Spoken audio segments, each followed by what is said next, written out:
Que a gloriosa paz de nosso Senhor e Salvador Jesus Cristo esteja presente em seu coração hoje e sempre. Estamos aqui para iniciar mais um bate-papo com você aqui no nosso programa, né? Momentos em que nós podemos juntos refletir na Escritura Sagrada, a palavra de Deus. Nós agradecemos a todos vocês que têm estado conosco aqui neste horário e confesso sinceramente que tenho aprendido muito com esses momentos aqui, né? Se você está sendo beneficiado de alguma forma, então que Deus continue te abençoando rica e poderosamente bem. E continue orando pela gente, né? Estamos nos esforçando aqui para que esse momento seja um momento agradável para mim, para você, para a sua família, porque nem sempre temos essa oportunidade, né? Tem males que vêm para bens, e este, na realidade, tem sido um desses fatores, né? Quanto tempo que nós não vimos a família se unir tão cometido, de repente, de um problema atingindo muitas pessoas em todo o globo da Terra. Mas isso faz com que você fique aí na sua casa, não refém, porque você está junto com a sua família, na sua casa, junto com seus filhos, e como sacerdote do lar, é muito bom que nesse momento você esteja aí em volta da sua mesa com a família, com a Bíblia aberta, porque o nosso assunto mesmo é Bíblia, né? E é realmente o que nós queremos. Meditar na Escritura Sagrada, a palavra de Deus. Deus é bom e a sua bondade, ela dura eternamente. Há anos atrás, tempos remotos, né?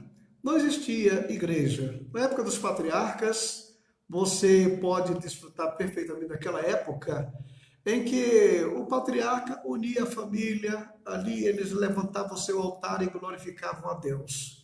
Isso perdurou praticamente por quase todo o Antigo Testamento, até que se chega a época do templo, depois das sinagogas, e as coisas foram se evoluindo, e chega finalmente a época da descida do Espírito Santo, e quando o Espírito Santo ele desce, que ali a igreja é inaugurada, então começou ali a fase da igreja na face da terra. E o princípio da igreja, você sabe, foi um princípio muito simples, surgiu numa época de muita perseguição, o Império Romano que dominava naquele tempo. Então, para os cristãos se reunir assim em público era muito difícil. Então, se reuniam de casa em casa, as famílias. O pai de família, como sacerdote do lar, ele naturalmente lia, explanava, orava, cantavam, participavam da ceia, distribuíam com necessitados aquilo que era possível. Então, esse foi o princípio da igreja. E no momento atual em que nós estamos atravessando, dá para você imaginar mais ou menos como era aquela época, né? Em que ninguém dizia, olha, hoje nós vamos no templo X, vamos na igreja Y. Não, era na casa, a família, reuniam-se ali e em torno da Escritura Sagrada. Mas as coisas foram se avolumando, claro que não dava para continuar dentro de casa, saiu-já-se para um templo, templos foram crescendo, hoje existem mega templos por aí pelo mundo afora, templos que cabem milhares de pessoas, mas de repente veio um processo dessa natureza que fez com que as pessoas tornassem a voltar ao sistema da família, da casa. E aí o que nós queremos é que você realmente aproveite este momento aí junto com a sua família, né? O seu lar. Goze desse momento porque ele vai passar. Daqui a pouco você vai voltar à batalha, aquele que trabalha à noite não vai estar mais nesse horário em casa, aquele que viajava vai ter que viajar. Enfim, desfrute esse momento, glorifique a Deus e Ele sabe o que está fazendo, tá? Bom, mas nesta noite nós colocamos aqui na nossa live o tema sobre os sinais dos tempos, tá? Eu, na realidade, não vou fazer hoje aqui um estudo escatológico, porque eu quero me deter apenas em um sinal que até certo ponto ele passa despercebido, ele não se exterioriza, ele praticamente não tem assim uma aparência, mas é um dos sinais mais drásticos que pode existir nesse final dos tempos, tá? Você sabe que Mateus capítulo 24 é um capítulo que foi naturalmente ditado e escrito pelo Senhor Jesus Cristo. Este é o capítulo profético que nós encontramos aqui no Novo Testamento, no livro de Apocalipse. Mas aqui o capítulo 14 de Mateus, ele na realidade é uma descrição perfeita do sinal dos tempos, do fim dos tempos. Você se lembra perfeitamente que Jesus estava lá em cima do Monte das Oliveiras e com os seus discípulos, né? E tudo que você encontra aqui em Mateus 24 gira em torno daquele círculo que estava ali, né? Mateus capítulo 24. Ele veio à tona, tendo em vista uma pergunta feita pelos discípulos, né? Que sinal haverá da tua vinda e da consumação dos séculos? Então eles foram, na realidade, bem incisos na sua pergunta, porque naturalmente eles já ouviram falar muito sobre o final dos tempos, né? Mas que sinal é esse? Quando no capítulo 24, 1 e 2, eles estão saindo lá do templo em Jerusalém, né? E quando estavam fora, os discípulos mostraram a suntuosidade do templo para Jesus, né? Que construção, né? E Jesus disse, olha, vira tempo que não vai ficar aqui pedra sobre pedra que não seja derrubado. Eu não sei qual foi nesse momento o espanto dos discípulos em pensar que um dia aquele seu templo tão pomposo, tão magnífico, iria ser destruído. Atravessaram o Vale de Cedron, foram lá para o Monte das Oliveiras, e ali os discípulos voltaram novamente a perguntar para Jesus, perguntando a ele, Senhor, que sinal haverá dos tempos, né, e da tua vinda, da consumação dos séculos e do final dos tempos? Então, naquele instante, Jesus começou a dizer para eles, cuidado, para que ninguém vos engane, porque muitos virão em meu nome, tá? Dirão, ei-lo aqui, ei-lo ali, está ali, vai aparecer ali, agora, acolá, né? Não vá. Isso vai ser um engano dos últimos tempos. Mas ouvireis falar de guerras, de rumores de guerras, né? Fome, peste, epidemia em vários lugares.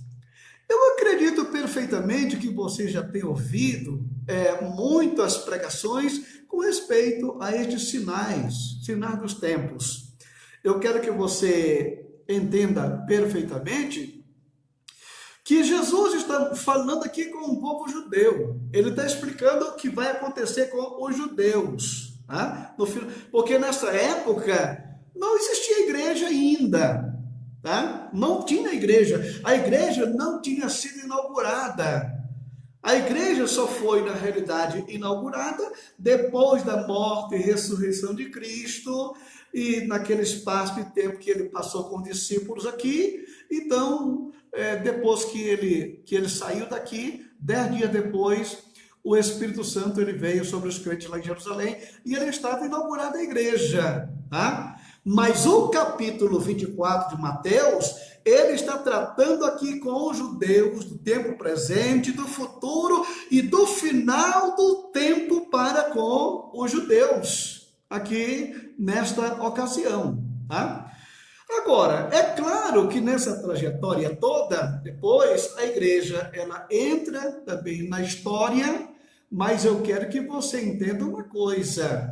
tá? Que a promessa que existe, a palavra que existe para o povo judeu é uma, e a palavra de Deus para a igreja, ela vem numa outra circunstância. A promessa que Deus tem é para os judeus aqui na terra. A promessa que Deus tem para a igreja é no prisma espiritual. Então, nós temos que saber dividir muito bem esses parâmetros aqui. Aqui mesmo em Mateus capítulo 24, você vai observar o seguinte, né? Que este evangelho do reino, ele será pregado em testemunho a todos os povos, tribos, línguas e nações, e então virá o fim. Muitas pessoas confundem essa expressão virá o fim, ou seja, declaram muitos que Jesus não pode vir antes que o mundo seja evangelizado. Isto é um engano muito grande. Tá? Isso aí é uma esperança realmente muito desastrada, eu posso dizer assim, né? Esperar que o mundo seja evangelizado para que Jesus venha buscar a sua igreja. Se você analisar direitinho, já fazem 2000 anos que estamos evangelizando o mundo e até agora eu posso dizer com toda certeza para você, ainda não alcançamos a metade do planeta Terra, com toda a tecnologia, com todos os veículos de comunicação, não atingimos ainda a metade do planeta Terra. Agora, se em 2000 anos não fizemos isto, você pode imaginar, se for esperar que Jesus volte somente depois que o mundo for evangelizado, sabe quando que isso vai acontecer? Praticamente da forma que está, nunca, nunca. É claro que o mundo vai ser evangelizado. O livro de Apocalipse nos mostra, tá? Mas eu quero que você entenda que o mundo só será evangelizado na sua totalidade depois quando a igreja não estiver mais aqui na terra. Porque a evangelização vai ser feita de maneira sobrenatural. Se você já ouviu meus estudos sobre o Apocalipse, você vai observar quando nós falamos ali, justamente no capítulo 14, tá? Mas Jesus Cristo, ele pode voltar para a igreja a qualquer momento, e o mundo vai continuar, tá bom? Porém, o que eu quero falar nesse momento é de um sinal que ele passa assim, de raspão, que está no versículo 12, Mateus capítulo 24, e o versículo 12, olha o que diz aqui a Bíblia. E por se multiplicar a iniquidade, o amor de muitos se esfriará. Repetindo mais uma vez, e por se multiplicar a iniquidade, o amor de muitos se esfriará. O que nós temos aqui escrito como sinal dos tempos, a multiplicação da iniquidade, a multiplicação do pecado, a escala desastrosa do pecado no globo da terra, vai trazer, na realidade, um esfriamento tão grande no amor, o amor das pessoas, que, infelizmente, é o que o pecado vai causar. Aí você pergunta, pastor Jorge, mas que tipo de pecado? Porque desde que nós entendemos o mundo, as pessoas elas são pecadoras, elas pecam. Sim. Na minha live passada, você viu quando nós falamos ali sobre o poder devastador do pecado, né? O pecado que destrói, que corrói, que acaba praticamente com muitos padrões nesta vida ou neste mundo, tá bom? O Josh McDowell, ele declara o seguinte, que a queda da igreja não será pela desculpa da falta de educação, não é pela falta de orientação, não é pela falta de estudos, não é pela falta de padrões morais que sejam mostrados nos púlpitos, mas diz ele que será de uma desintegração da família dentro da igreja. Porque como nós já falamos para vocês aqui, que a família, como declara-se, é a família matriz, é a família máter da sociedade, a igreja. É a célula matriz da sociedade. Foi a primeiro empreendimento divino neste mundo. A igreja, ou seja, a família, é anterior à igreja, é anterior à sociedade, é anterior às leis. A família, ela é antes de tudo, porque foi justamente criada por Deus para que o homem crescesse, multiplicasse, se desenvolvesse, foi justamente a família. Agora, esta família é responsável pela sociedade, pela igreja. Quando você tem famílias bem estruturadas, você vai ter uma sociedade bem estruturada. Você vai ter igrejas bem estruturadas. Mas quando a família se desintegra, quando a família ela se acaba, porque este é o padrão do demônio, do diabo e os seus assessores, que estão infiltrados em todos os meios da nossa sociedade, esses que vêm para corroer, para corromper, para destruir os padrões de família. Está entendendo? Quando Deus colocou o pai para tomar conta da sua família, educar sua família, vem o doutor fulano de tal e diz, não, o pai não tem autoridade para fazer isso, ele não pode triscar no filho, ele não pode dizer o que o filho vai fazer. Isto é a mensagem vinda das profundezas do inferno, para destruir. Um camarada desse vai querer mandar na minha casa, como educar, como orientar os meus filhos ou os meus netos? Não, é impossível. Se não dão conta nem dos padrões dele, vão querer colocar ordem na minha casa?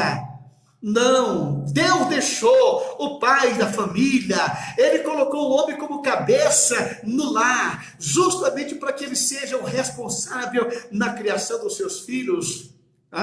Então, o que é que nós observamos? É que essa degradação e a corrupção e a intromissão do pecado, de uma maneira tenebrosa como está acontecendo hoje no cenário do mundo, você pode não estar vendo, você pode não estar observando, mas eu quero mostrar para vocês aqui algumas estatísticas apresentadas por uma sociedade norte-americana que se preocupa com essa questão principalmente da imoralidade, tá? Começamos da seguinte forma, olhe bem, dos 7 bilhões de habitantes do planeta Terra, tá? Neste exato momento, 2 bilhões e 200 milhões estão online. Estão conectados no céu, na sua internet, em qualquer programa, num filme na internet, numa imoralidade, numa imbecilidade. Estão nesse momento 2 bilhões e 200 milhões de pessoas estão online neste exato momento, tá? E nós encontramos aqui ainda que são enviados uma média de 247 bilhões de e-mails. Olha que estatística, tá? E 5 bilhões de textos são enviados via internet praticamente para o mundo inteiro. Então nós estamos num mundo conectado, um mundo que não desliga, um mundo que não desgruda, tá? Deste equipamento que já superou em muito a televisão. A televisão já é uma questão obsoleta, porque as pessoas hoje, elas acolhem a informação que elas querem da internet, entendeu? Para que ficar grudado numa televisão, quando dentro do carro você pode abrir a informação, quando andando pela rua você pode abrir a informação, quando no escritório você pode fazer isso. Então, irmão, televisão praticamente já é algo ficando em segundo plano em termos de informações que nós encontramos no mundo. Em 2010, veja bem, uma pessoa passou em média 18 horas online por semana, tá? 18 horas grudado ali na telinha, tá entendendo? 18 milhões. 40% das crianças na América estão online. O sistema de educação online, as aulas online, isso permite que a criança, ela tanto enquanto assiste a um professor, como ela pode mudar de canal e ir para a internet e assistir aquilo que ela bem entende? 40% das crianças na América estão online. Não sei se é só na América isto, né? Mas em muitos países do mundo. 2 bilhões e 500 milhões de mensagens pornográficas são enviadas diariamente. Vou repetir.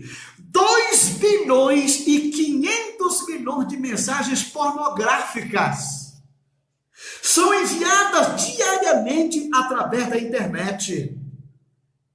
O que o diabo quer com isto? Minando a mentalidade das crianças, minando o coração do adolescente, tirando o prazer daquele homem casado de olhar para sua mulher, não tem mais prazer porque ele vai em busca da pornografia que está ali na internet. 47% das crianças recebem mensagens pornográficas. Você sabia disso? É bem provável que o seu filho, esta criança, este adolescente, que você carinhosamente deu para ele um notebook de última geração, ou mesmo um celular de última geração, para destruir. Você não sabe o que esta criança está fazendo dentro daquele quarto, com a porta trancada, com a sua televisão ligada.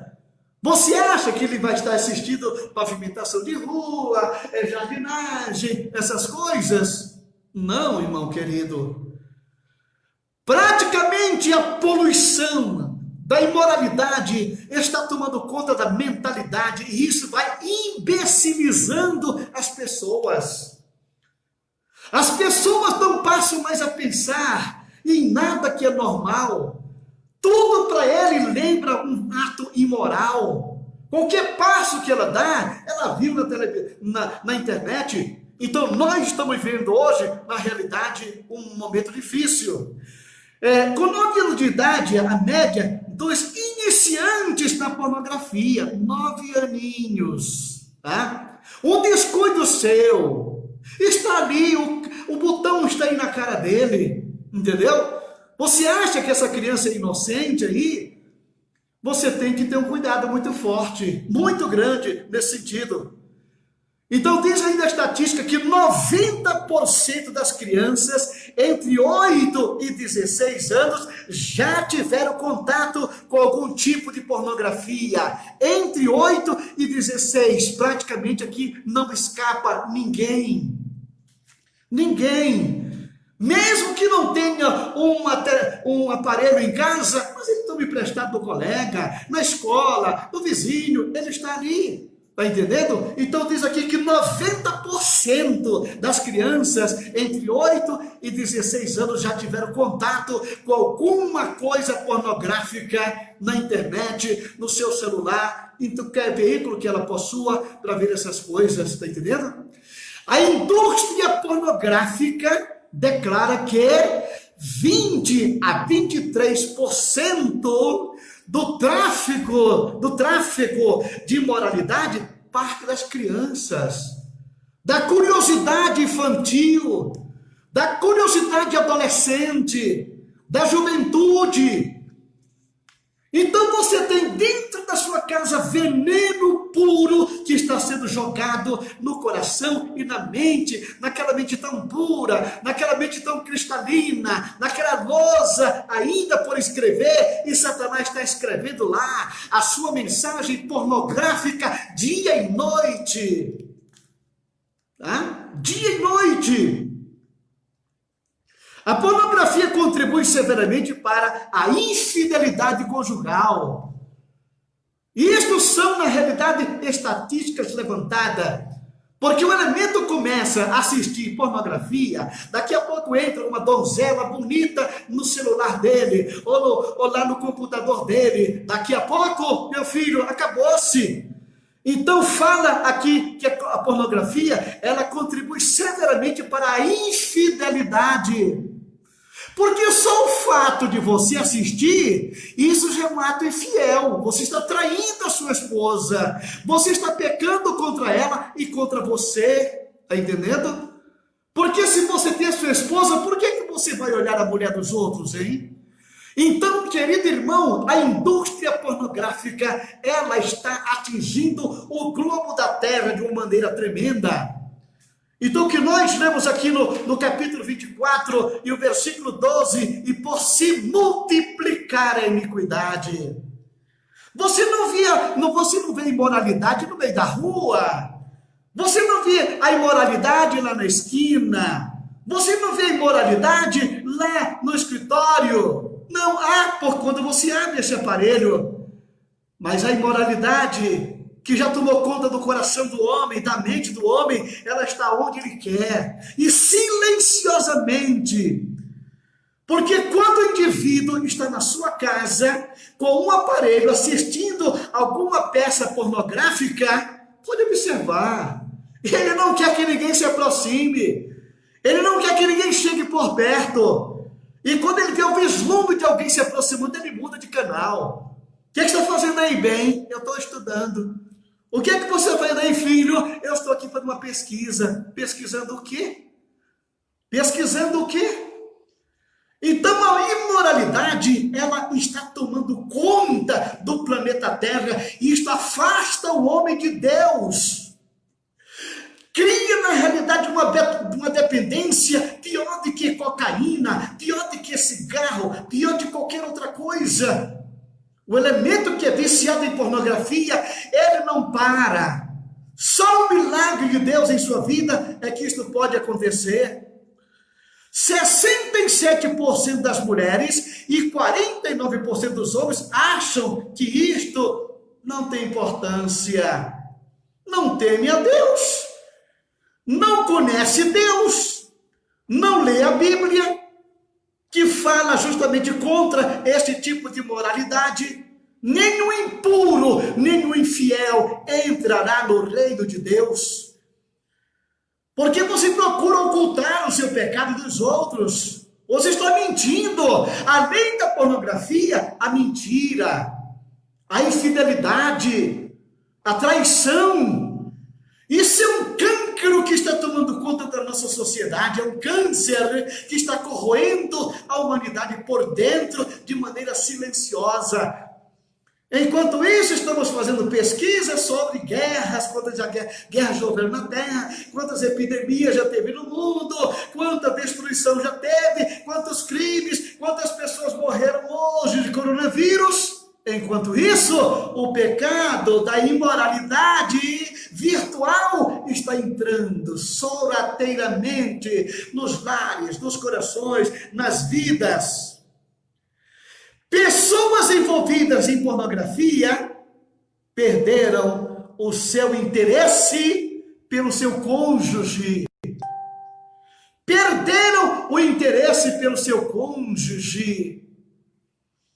Porque acha mais bonito passar horas e horas e até madrugada assistindo uma imagem pornográfica, um filme pornográfico, de que está ao lado da sua esposa, lá no seu leito, na sua cama. Pessoas envolvidas em pornografia perderam o seu interesse pelo seu cônjuge. Isso não é do dia para a noite, não. Isso são coisas que vão minando aos poucos. O elemento vai vendo hoje, que beleza, que lindeza, que doçura. E a sua mulher vai ficando de lado, não é mais a mesma, não olha mais ela com os mesmos olhos. E daqui a pouco, meu filho, o seu casamento acabou. Acabou. Por que acabou? Porque diz Mateus 24:12, por se multiplicar a iniquidade, o amor se esfria. Este amor que se esfria aqui, não é este amor de político que deveria ter pela sociedade, aquela pessoa que não tem amor pelo próximo, não sei o quê. Não é esse tipo de amor, não. Por se multiplicar a iniquidade dentro de casa, o amor vai se esfriando. Você vai perdendo o interesse pelo cônjuge e até mesmo pelos filhos. Porque tudo que faz é na surdina. Não quer que ninguém veja, não quer que ninguém toque, não quer que ninguém saiba o que é que ele está fazendo. A Academia de Advogados dos Estados Unidos mostra que 60 68% dos divórcios envolveram problemas de imoralidade pela internet. Olhe bem, a Academia dos Advogados, 68% dos divórcios, eles começaram, foi patrocinado pela imoralidade. O amor vai se esfriando, o amor se esfria. Daqui a pouco você não vê mais aquela donzela com quem você se casou, com bons olhos. Por quê? Porque tem dezenas de pessoas jovens, lindas, bonitas, que você pode vê-las a qualquer hora na internet. Irmão querido, nós precisamos entender que você pode se esconder de quem você quiser. Você pode se esconder de filhos, você pode se esconder da esposa, mas de Deus ninguém se esconde. Ele conhece o teu pensamento, Ele sabe do teu propósito. Então é melhor que você corra ainda hoje para os braços do Senhor, que está pronto para te ajudar e para te perdoar. Aí você poderia perfeitamente me dizer, pastor Jorge, eu estou numa enroscada. Eu estou tipo com aquele camarada que brincava com aquela cobra. Ele deixava a cobra se enrolar nele, até que um dia a cobra deu um nó no pescoço e lá vai o camarada pro brejo. Você começa a brincar com o pecado. Ele vai te envolvendo. E chega uma hora que você está tão fraco que não tem mais poder de reação, que não tem mais como sair dessa posição. Está entendendo? Agora, uma das coisas que nós podemos orientar para você, na realidade, ou para a irmã que está entendendo que o seu marido ou a sua esposa está tendo algum problema dessa natureza, você começa perguntando para ele, filho ou filha, o que é que você está assistindo na internet 1 hora, 2 horas da madrugada? O que é que você está assistindo, hein? Seja sincero, seja sincero. O que é que você está assistindo? Você vai ver a pessoa gaguejar, você vai ver ela balbuciar alguma desculpa, você vai ver ela fazer isto. Está entendendo? Entendeu? Ainda ontem, ou há 2 dias atrás, eu estava assistindo aqui um documentário na televisão. Documentário porque crente não assiste filme, né? Nós estamos assistindo um documentário policial. E esse documentário policial, essa peça policial, justamente de um cidadão ilustre, de um advogado de renome, de uma pessoa realmente reconhecida e notável na sua cidade. Ele se trancava no escritório dele e dizia para a esposa, olha, eu estou resolvendo aqui um processo, eu tenho que responder aqui isto, porque é uma questão muito séria, tudo muito bem. Então a esposa simplesmente dizia, filhos, não entre no gabinete do papai, não entre, e nenhuma mãe pode entrar no gabinete do pai, porque o pai está ocupadíssimo, ocupadíssimo. Daqui a pouco, a polícia bate na porta, o mandado de pesquisa. Cadê o seu esposo? Ele está trabalhando, está no escritório. Podemos ir até ele? Podemos. Quando chegaram lá, que abriram a porta do escritório de supetão, lá estava o cidadão escondendo o quê? O seu computador. Aquele cidadão foi pego distribuindo pornografia para sua rede. Ganhava uma fortuna incrível, tá? E era quem? Um advogado. Nem a esposa sabia, nem os filhos sabiam. A esposa nunca, ela se preocupou em saber realmente o que o marido estava fazendo. Era um marido trabalhador, o homem que dava conta do recado, tudo muito bem. Por que duvidar de uma pessoa tão séria como meu marido? Mas está ali um cidadão, preso, foi para a cadeia, destruiu a sua família, acabou com a sua reputação, por causa de pornografia. Irmão querido, este pecado, ele se lastreia, ele vai se alastrando na surdina, ele vai minando os lares, os corações, as vidas, as mentes, começando da criança, do adolescente, do jovem, do pai, da mãe. é preciso, na realidade, um cuidado muito grande. Porque isso é um vício diabólico, que muitas pessoas querem sair e não conseguem, mas ainda existe uma esperança para você. Então o começo, primeiramente, é por aí. Permita, né, que a sua mulher faça a pergunta: o que está fazendo esta hora da madrugada, hein? Por que nós não podemos entrar no gabinete ou no escritório aqui agora, hein? O que está acontecendo de errado? Ah, não, eu estou trabalhando, tudo muito bem. Bom, é isso? Então me dá aqui o seu computador, deixa eu ver. Dá uma olhadinha.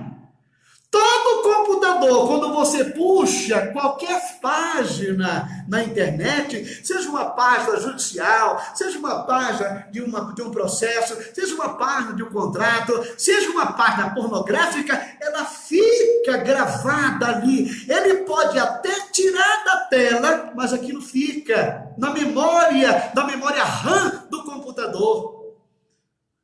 O elemento pode até nem pensar que isso aconteça, mas fica, ninguém apaga na totalidade. Como é que a perícia, ela pega o computador de uma pessoa que já acabou com o HD dele e vai buscar tudo que está lá reservado, hein? É porque fica gravado. Agora, querido, não é questão de ficar gravado na memória do computador, não, é ficar gravado na sua mente, que vai poluindo, que vai minando o seu coração e vai se afastando cada vez mais da presença de Deus. O pecado, uma vez consumado, ele gera a morte. Precisamos entender isso. Em segundo lugar, você que tem esse vício maldito na sua vida, né? Você sabe perfeitamente que você não pode chamar a atenção de um drogado, você não pode chamar a atenção de um viciado em cocaína, porque o seu vício é pior do que o dele. Para isto, existem entidades de recuperação, existem sociedades governamentais que te ajudam, mas a pessoa mais apropriada que existe para te ajudar, sabe quem é? É o pastor da sua igreja. É aquele homem que Deus colocou ali para te ajudar. Procure conversar com ele no seu gabinete pastoral. Ele vai orar com você e você vai sentir o perdão de Deus. Você vai voltar a ter uma mente sadia, uma mente pura. Uma vez que você confessa e deixa, você alcança a misericórdia. Mas não permita que este mal venha minar a sua vida espiritual, venha minar a sua família, venha minar o seu ambiente, porque diz aqui a Bíblia, por se multiplicar, principalmente este tipo de imoralidade, de pecado, de devassidão, é que você perde completamente o amor. Porque o pecado toma conta, ele gera morte na sua vida, mas Deus é misericordioso. O salmista Davi, ele chega a declarar que enquanto eu calei os meus pecados, tu esmagaste os meus ossos. Davi tinha um problema sério na vida, porque além dele pecar, ele escondia. É o que muitos estão fazendo. Pega e esconde. E ele mesmo declara que enquanto eu calei, enquanto eu escondi, enquanto eu abafei, enquanto eu não contei para ninguém, enquanto eu não confessei, tu esmagaste os meus ossos. Doença, reumatismo, pressão alta, pressão baixa, sudorese, enfim, doenças mentais. Porque isso vai atingir grandemente a sua mente, o seu coração, e vai te corrompendo cada vez mais e mais. Irmão querido, nós estamos aqui e queremos orar por você, que a misericórdia do Senhor te alcance, e que você possa patrulhar mais a sua casa. Coloque o computador do seu filho, não no quarto dele, coloque numa escrivaninha onde todos tenham acesso. Agora dá um computador, não, meus filhos têm computador, você está destruindo a sua família. O seu próprio computador, coloque ele no local onde todo mundo veja. Meu computador, todo mundo aqui em casa tem a senha, pode entrar a hora que quiser, não tem nada que esconder. É preciso que você entenda perfeitamente que a vida do crente é uma vida separada. Separada quer dizer santa, reservada para Deus. O nosso coração, a nossa vida é templo do Espírito Santo. Não é templo de miséria, de pecado escondido, de pecado oculto. Ainda existe uma esperança. Hoje mesmo. Não importa que seu filho venha chorar, venha gemer, mas de agora em diante vamos ter um computador aqui nessa casa e vai ficar aqui na escrivaninha, para que todo mundo possa passar e ver o que é que está acontecendo. Mas não leve a vida dessa forma, porque você vai destruir seu casamento, vai destruir sua família, seus filhos vão ser destruídos. Daqui a pouco o amor deles por você cessa, porque ele se esfria, tá entendendo? E vai aprender a esconder as coisas, vai aprender a mentir, porque quem assiste isso mente. Não, é mentiroso. Então isto aqui, irmão, que é um problema realmente a ser considerado com muito carinho, porque este é o mal do século. Não é coronavírus, não é guerra, não são os tumultos das nações, não são as revoltas, as greves, não é o mundo político, não. Mas esse pecado que está minando a igreja, a família e a sociedade. Tenha cuidado. Tenha cuidado, patrulhe a sua vida espiritual, cuide da sua casa e você vai ver a mão de Deus misericordiosa estendida para te perdoar. Nós vamos orar nesse momento. Queremos orar por você, pela sua vida espiritual. Mas nós temos aqui alguns pedidos de oração, né? Irmão Vicente Viola, que é pai do genro do irmão Munhoz. Vamos orar pela sua recuperação de uma cirurgia que ele fez, tá? O Miqueias, um derrame que ele sofreu. A Raquel está me orientando aqui sobre o irmão Vicente Viola, que sofreu um derrame para que o Senhor recupere, né? O Miqueias, aquele jovem irmão da família da família Lima, que estava com coronavírus, ele foi curado da coronavírus. Entretanto, o que dá a entender é que ele teve algum problema que afetou a sua mente, que até agora ele não acordou ainda, né? Não acordou. O Luiz, Maraia e Bruna, também vamos orar pelo Luiz Maraia e pela Bruna. Irmã Marilene e sua nora e o seu filho, pede oração. Irmão Taylor e Juliana. Irmão Elias Marques, lá na Assembleia de Deus, lá em Dayatuba. Vamos orar pelo irmão Elias Marques também, que está se recuperando, e outros pedidos que são feitos. Você pode mandar durante o nosso estudo aqui, nossa meditação, você pode sempre usar o seu celular e mandar aqui o seu pedido de oração, que nós estamos aqui para orar por você, tá bom? Mas se não deu tempo de você enviar, então se inclua nesse momento, nessa oração que nós vamos fazer, tá bem? Vamos orar. Pai de amor, nós te glorificamos pela tua palavra, pelos teus filhos que ouviram a mesma, Senhor.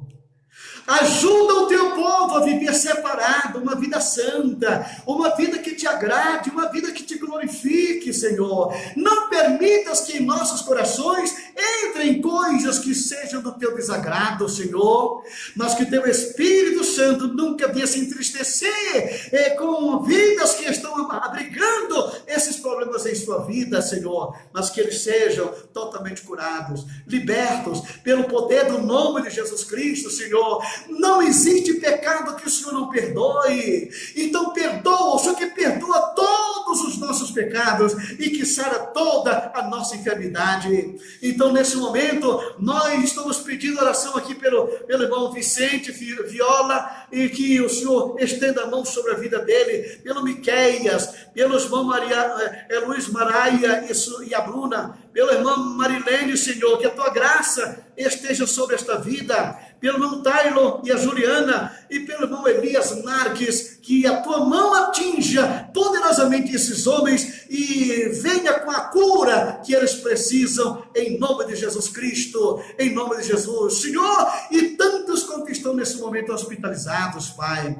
aqueles que estão no leito, que estão numa enfermaria, ou que estão mesmo numa UTI, agora mesmo que a tua mão alcance teus filhos de maneira poderosa, Senhor, que a tua graça envolva-nos poderosamente bem. Abençoa essa família que está conosco nesta hora, abençoa meus irmãos de maneira magnífica, Pai, abençoa minha casa, minha família, meus filhos e netos, sustenta-nos pelo teu grande poder e pela tua infinita misericórdia. Deus maravilhoso, ensina-nos a estar vigilantes com respeito aos sinais do tempo e principalmente este que traz a frieza no amor que destrói, que acaba. Mas no teu nome nós somos muito mais do que vencedores, Senhor. Ajuda o teu povo a se firmar cada vez mais na verdade, Pai. Eu também te peço nesse momento pela tua igreja aqui em Campinas, pelo prefeito dessa cidade, pelos teus filhos que estão lutando para trazer uma solução para esse problema, as autoridades constituídas na nação brasileira, o presidente da República, do Senado, da Câmara, do STF. Deus, toma estes homens na tua presença, dê a eles, Pai, um momento de tranquilidade para entender que eles foram colocados ali, não para se degladiar, mas para ajudar e abençoar a família brasileira que precisa da tua ajuda, Senhor dos Exércitos. Continua conosco, continua abençoando esta nação, abençoando a tua igreja em todo lugar da terra. É no nome de Jesus Cristo que eu te peço e te agradeço hoje e sempre. Amém. E a graça de nosso Senhor Jesus Cristo, o amor de Deus nosso Pai, a comunhão e a consolação do Espírito Santo seja com todo o povo de Deus, agora e sempre. Amém. E amém. Deus nos abençoe.